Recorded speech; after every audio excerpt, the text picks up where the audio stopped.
미라클 모닝 애청자 여러분, 안녕하십니까? 로마서 4장은 로마서 1장부터 3장에서 믿음으로 의롭게 된다는 이신칭의의 교리를 예를 들어서 설명한 장입니다. 로마서 4장은 구약의 비밀을 열 수 있는 키가 있는 장입니다. 로마서 4장을 바르게 이해한다면 구약을 읽을 때 구약을 잘 해석하고 깨달을 수 있는 키를 받게 되는 것입니다. 로마서 4장은 두 사람을 예를 들어서 설명합니다. 그 첫 번째가 바로 아브라함입니다. 아브라함은 어떻게 의롭다함을 받았을까요?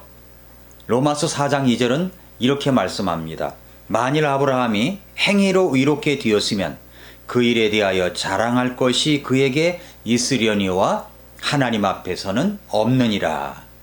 만약에, 여기 if라고 하는 단어를 썼습니다. 아브라함이 행위로 구원받는다 한다면, 행위로 의롭게 되었다고 한다면, 만약에, 그럴 리는 없지만 만약에 아브라함이 행위로 의롭게 되었다면 그 일에 대하여 그것은 자랑할 것이 아브라함에게는 있을지 모르지만 하나님 앞에서는 그 행위가 아무 소용이 없다는 말씀입니다.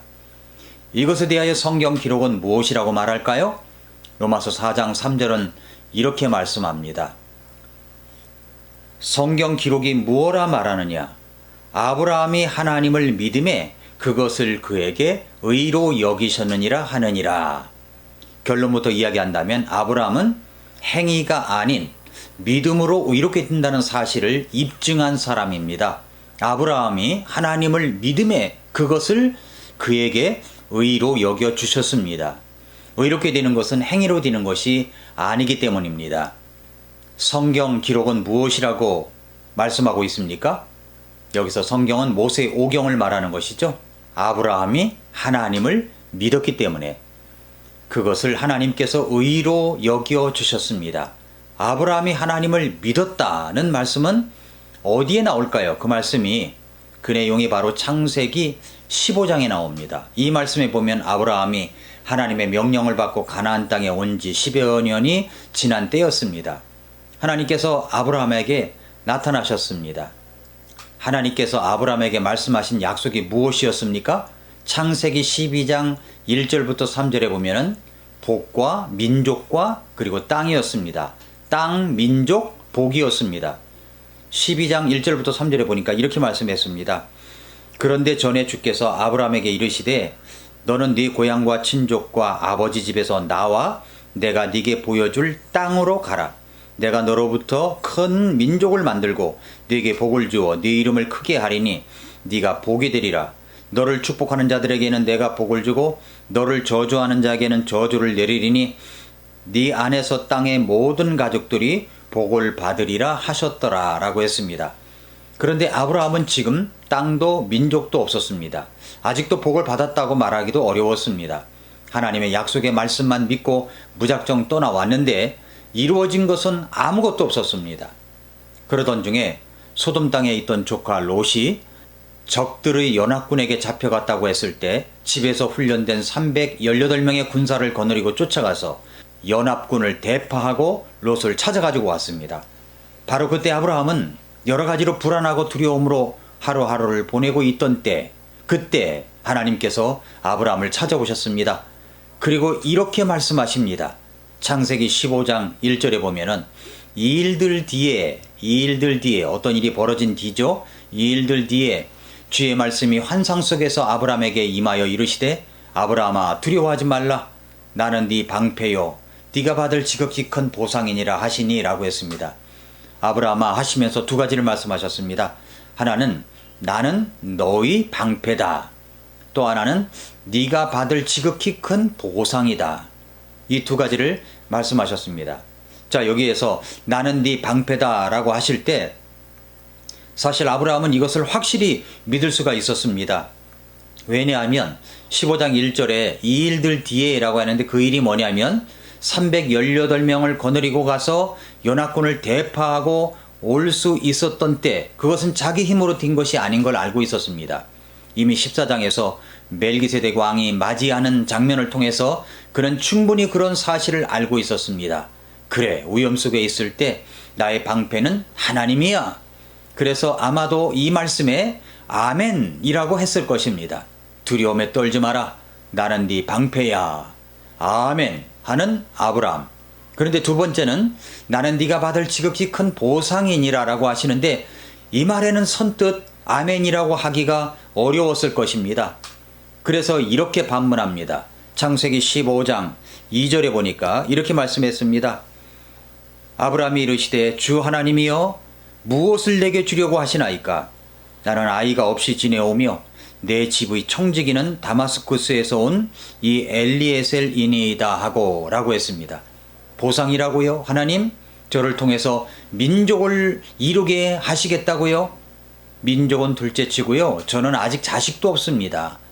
아마도 다음 세대가 있다면 내 집에 신실한 청지기 다마스쿠스에서 온 엘리에셀 뿐입니다. 그래서 또 이렇게 말합니다. 창세기 15장 3절에 보니까 또 아브라함이 이르시되 보소서 주께서 내게 씨를 주지 아니하셨은즉 보소서 내 집에서 태어난 자가 내 상속자니이다 하매 아직 후손을 주지 않았습니다. 그렇게 이야기를 하고 있을 때 하나님께서 아브라함에게 이렇게 말씀하십니다. 4절을 보십시오.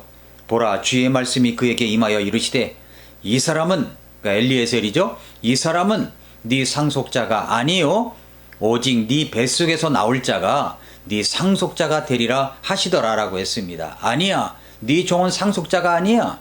오직 네 뱃속에서 나올 자가 네 상속자야. 그리고 아브라함에게 밖으로 나오라고 하시면서 하늘을 보라고 하십니다. 어두운 한밤중 하늘엔 별들만 무수히 반짝이고 있는 그 밤에 하나님은 이렇게 말씀하십니다. 5절 말씀, 이 말씀을 잘 봐야 됩니다. 5절 말씀에 그분께서 그를 데리고 밖으로 나아가 이르시되 이제 하늘을 쳐다보고 별들을 셀 수 있거든 세어보라 하시며 또 그에게 이르시되 또 네 씨가 그와 같으리라 하시니라 했습니다. 수많은 별들이 반짝이는 그 밤에 별이 쏟아지는 그 밤에 하늘을 보면서 그 별들을 네가 셀 수 있거든 세어보라. 아브라함은 아마도 세어보지 않았을까요? 별 하나, 나 하나, 별들 나둘, 별셋 나셋, 별넷 나넷, 별 다섯, 별 여섯, 별 아홉, 별 99, 별 100, 나 100. 계속 세도 셀 수가 없었습니다. 저는 몽골에 가서 별을 봤는데 180도로 이렇게 가득한 별들을 본 적이 있습니다. 셀 수가 없었습니다. 4000년 전 아브라함의 시대에 밤하늘은 얼마나 별들이 잘 보였을까요? 셀 수도 없는 아름다운 별들, 별이 쏟아지는 그 밤에 주님은 그 하늘의 별처럼 그렇게 셀 수 없는 후손이 너의 후손이 되어 네 민족을 이룬다는 시청각적 메시지를 주셨습니다. 그 말씀을 듣고 아브라함은 어떻게 하였습니까? 6절 말씀해 보니까 이렇게 말씀했습니다.